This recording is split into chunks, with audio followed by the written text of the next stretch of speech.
Yo soy Joaquín Rey y esto es La Voz del 21, un tema del que ya hemos hablado en Perú 21 y es una preocupación de este diario, es la vulnerabilidad del Perú frente al cambio climático, que es un problema real y que afecta a todo el mundo. Algunos países están abordando el reto con mayor preocupación que otros, y lo cierto es que el gobierno del Perú también está haciendo su tarea y es bueno difundir el trabajo que está haciéndose desde el sector y desde diversos sectores, porque es un problema multisectorial.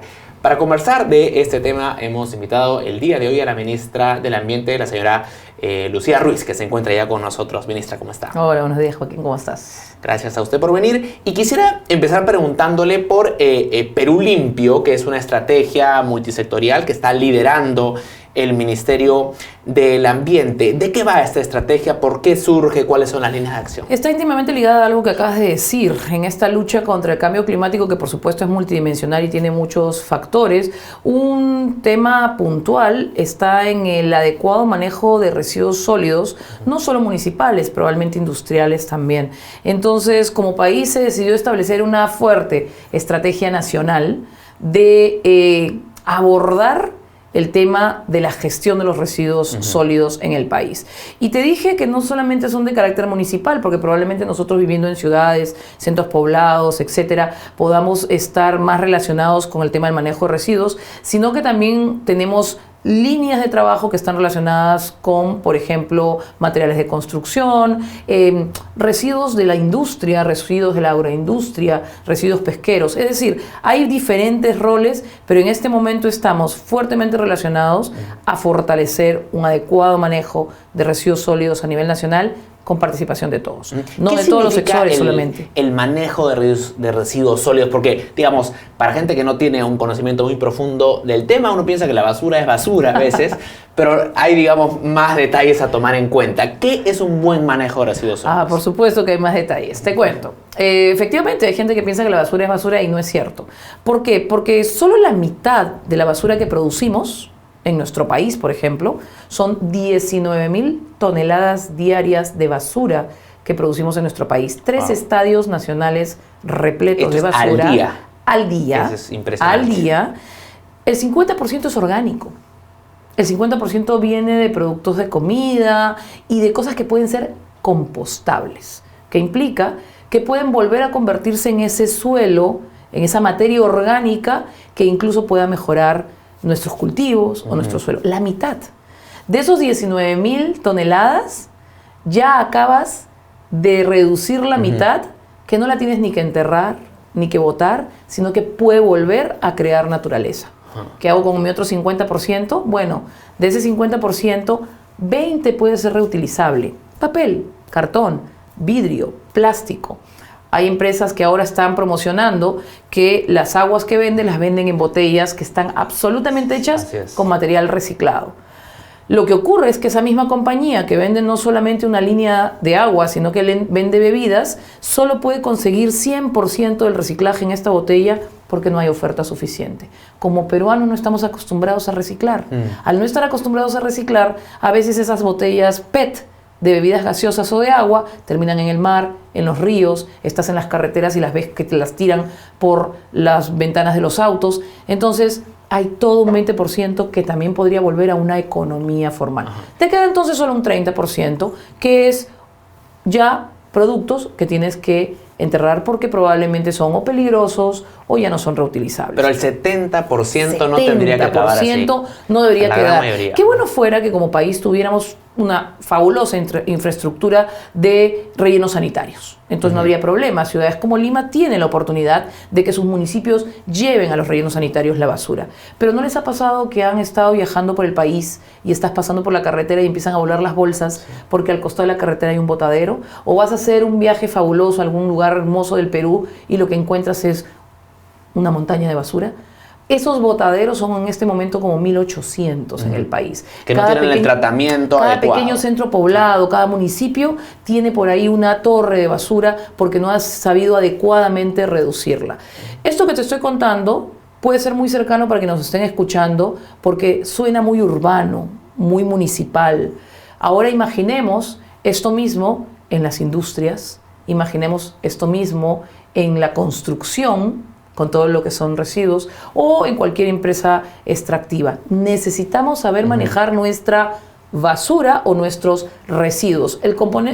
La denominación de residuo es un poco más amplia, porque a veces consideramos basura aquello que está en la casa y lo botamos al tacho, pero sin embargo los residuos de las actividades industriales, agrícolas, extractivas, es un concepto más amplio. ¿Y qué estás haciéndose desde el Ministerio actualmente para promover una mayor cultura de manejo de residuos en la industria, en las casas? Qué bien que lo dijiste, porque cultura, cambio de costumbres o cambio de chip es uno de los pilares que tenemos que tener. La verdad es que estamos aprovechando que nuestros jóvenes y nuestros niños son los primeros preocupados por el futuro del planeta. Entonces, a nivel de escuelas, a nivel de universidades, con voluntarios, estamos trabajando uno a uno con la gente. Este fin de semana hay una limpieza de playas y esa limpieza de playas es significativa, sí, pero lo que va a llamar es a no ensuciar. Porque limpiar podríamos hacerlo siempre, pero lo que no debemos es ensuciar.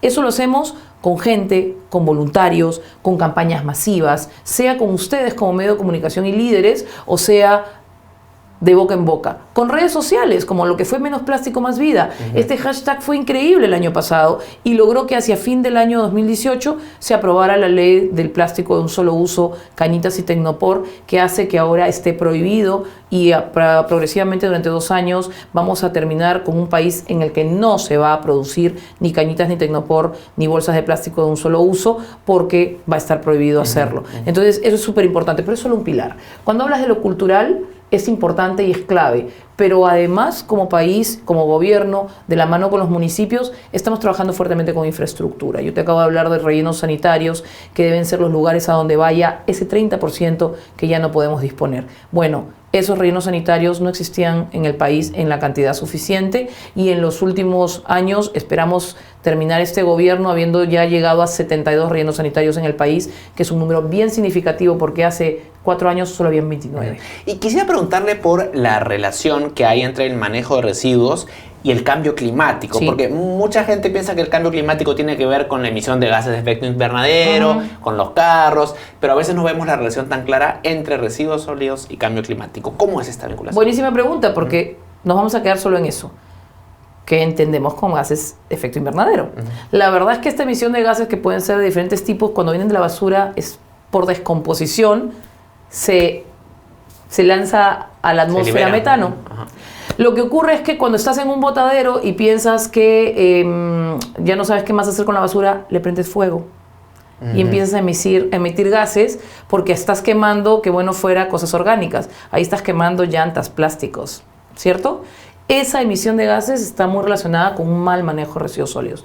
Lo que estamos haciendo cuando tienes un buen manejo de residuos sólidos es que limita significativamente la descomposición y la emisión de gases. La encapsulas, podríamos llamarlo así. En cambio, cuando este manejo de residuos está a la intemperie, qué bueno fuera que solamente emitiera gases de efecto invernadero. Afecta a la salud.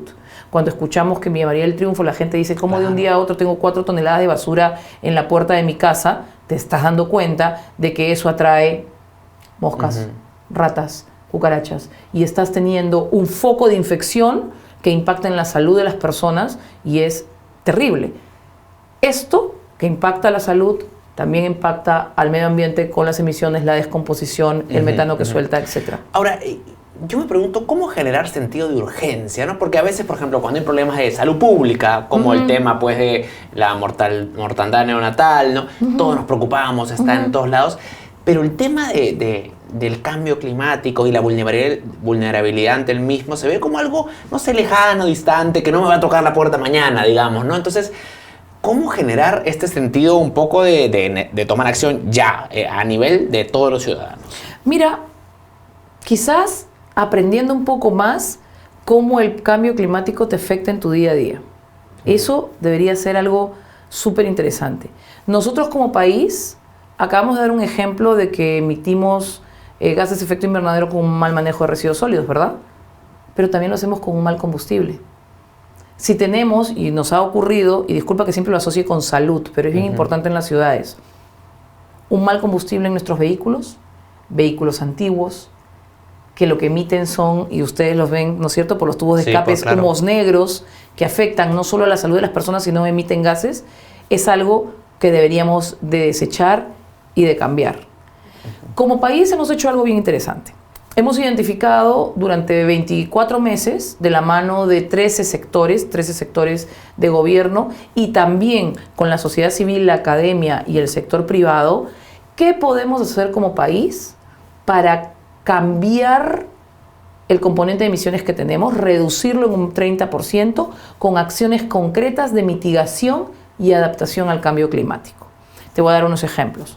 Nuestra lucha frontal como gobierno contra la deforestación es porque el cambio de uso de suelo hace que se emitan gases de efecto invernadero a la atmósfera. Es usualmente un uso para ganadería y agricultura, ¿no? Por ejemplo, ¿no es cierto? Normalmente con mucha agricultura migratoria de pequeña escala. Ajá.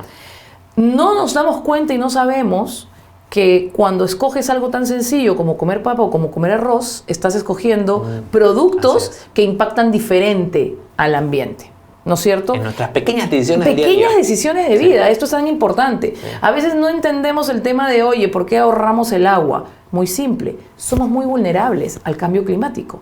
Tanto así que nuestro país es uno de los que podría estar afectado top 5 de impacto en estrés hídrico. Hoy todos hemos sufrido hace 2 años lo que significó quedarte 3 días sin agua. Sí. Fue de impreviso. No fue como ahora cuando hubo el metro de Lima que dijeron, señores, por favor, tengan cuidado, vamos a tener 2 días sin agua. No, de imprevisto. Lluvias en el norte del país, que normalmente se dan como el fenómeno del Niño. Imprevistas lluvias en el sur del país que afectaron infraestructura y personas en Tacna. Y en Lima, 0 agua. Bueno, eso podría ser nuestra constante si no nos damos cuenta que hay un impacto real en el cambio climático. Entonces, cambiar hacia la electromovilidad, más bicicletas no solo para tener mejor salud, sino para tener menos contaminación, mejores autos. Todo esto con un mejor combustible. Cada vez estamos con menos contaminantes en los combustibles y estamos yéndonos al gasol, por ejemplo. Electromovilidad, solamente si estamos hablando de la energía. Energías renovables. Hoy día dependemos como país en un 50% de las hidroeléctricas. Y si el agua empieza a escasear, tenemos que migrar a energía solar, energía eólica. Entonces, la verdad es que lo vamos a ver en nuestro día a día, pero todavía no hemos tomado conciencia. Quizás esta campaña de Perú Limpio, que es a nivel nacional, en donde tú sabes que produces residuos en tu casa, pero también tú sabes que puede ser la solución al segregarlos y todo lo renovable dárselo a un reciclador o separado a la municipalidad para que vuelva a una cadena económica, te hace mucho más cercano. Pero te aseguro que cuando tomas un bus, cuando decides tomar el metro o cuando decides tomar cualquier taxi o auto, estás también impactando positivo o negativamente con tus decisiones. Quisiera preguntarle también por un hecho que llamó mucho la atención este año, que tiene que ver con los incendios forestales en la Amazonía, principalmente en Brasil, en Bolivia, pero Perú también es un país bastante vulnerable. Sí. Entonces, ¿qué medidas estamos tomando, si algunas, para evitar que haya todos los años una temporada de incendios, que es algo incluso de lo que ya se habla que no debería suceder, porque realmente nuestra Amazonía es una fuente de riqueza para todo el planeta, ¿no? Mira qué importante lo que acabas de decir, ¿ah? Nuestro país efectivamente tiene una temporada de quemas. Tradicionalmente, por la agricultura. Exactamente. Tenemos una agricultura tradicional que considera, fundamentalmente la zona altoandina, que quemar la chacra antes de sembrar la enriquece. No es cierto. No es cierto. ¿Y por qué existe esta? Son creencias que también están relacionadas, por ejemplo, con que quemar la chacra puede generar lluvias. También. Creencias válidas, pero que ocurren cuando el clima empieza cada vez a ser más reseco. Algo que podría estar simplemente encapsulado en tu chacra puede dispararse y generar daños. Para mí el más simbólico en estas últimas semanas fue el de Cuelap. No sé si recuerdas que se habló de que estaban preocupados de que a Cuelap pudiera llegar un incendio que había sido producido por quemas. En el Perú no se genera espontáneamente fuego. El fuego lo genera la gente. Y normalmente entre julio y diciembre, entre julio y noviembre, lo hace por tema de cultivos agrícolas. Estamos cada vez más tratando de llegar a las personas para explicarle que incluso puede haber un deterioro en el suelo, pero es complejo y por lo tanto comenzamos con algo que es ten cuidado de cómo quemas para que esté acotado, pero la verdad es que el siguiente Mejor paso es no quemar. no deberías hacerlo, ¿no es cierto? No así en la Amazonía. Nosotros como país no tenemos normalmente fuego en la Amazonía como lo que acaba de ocurrir en Brasil o en Bolivia, que además ha ocurrido en zonas que ya estaban intervenidas.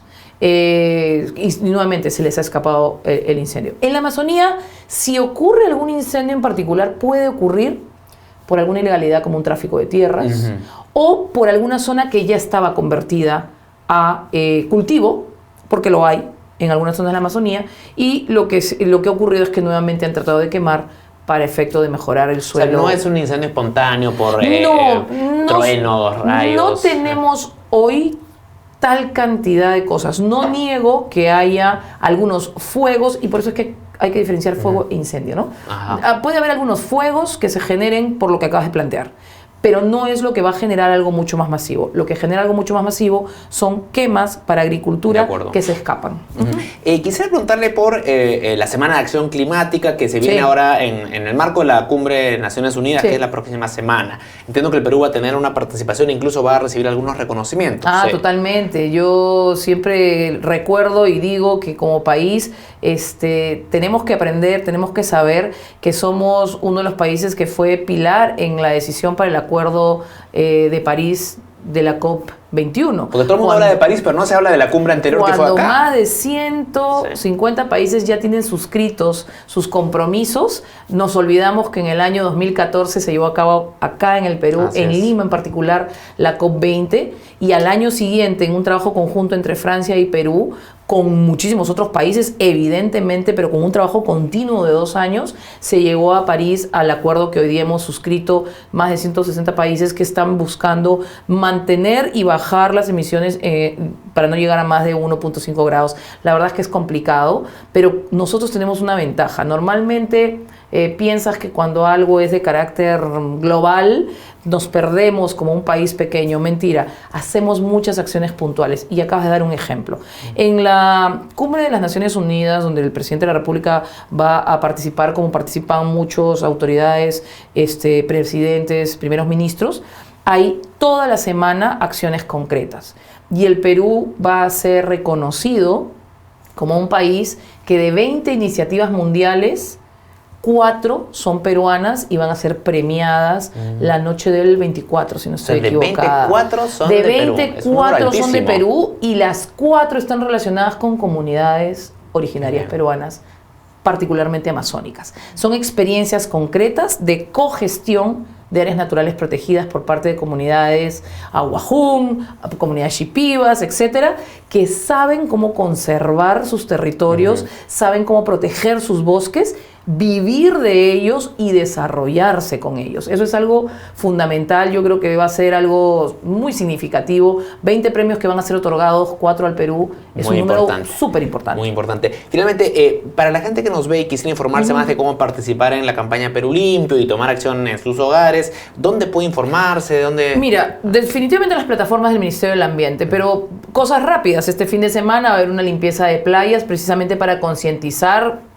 Prácticamente de Chorrillos hasta el Callao vamos a poder tener muchísimos lugares donde hacerlo. Cada uno de ustedes es un actor de cambio. Cada uno de ustedes puede en sus casas empezar a segregar los residuos y empezar a identificar que todo lo que es reutilizable, todo aquello que es inorgánico puede volver a la vida. Y además, y esto es algo muy importante, les debe pasar a ustedes como me pasa a mí. En muchos lugares hemos tenido y tenemos héroes invisibles. Esas personas que en las noches están haciendo reciclaje para llevar adelante vida, educación, alimentación a sus familias mediante la identificación de aquellos productos que pueden ser reutilizados.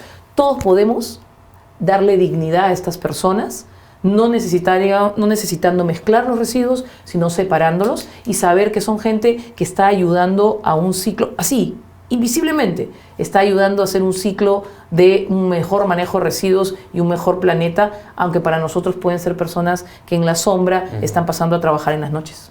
De acuerdo, ministra, yo rescato lo que usted dice, todos somos actores de cambio, Totalmente. tenemos un rol de jugar y es un problema real que afecta al Perú, de modo que manos a la obra. Le agradezco mucho por su tiempo. Joaquín, al contrario, muchas a ti gracias. por tu tiempo. Gracias. Lucía Ruiz, ministra del Ambiente en Perú 21 Televisión. Sigan atentos a nuestra programación. Con permiso.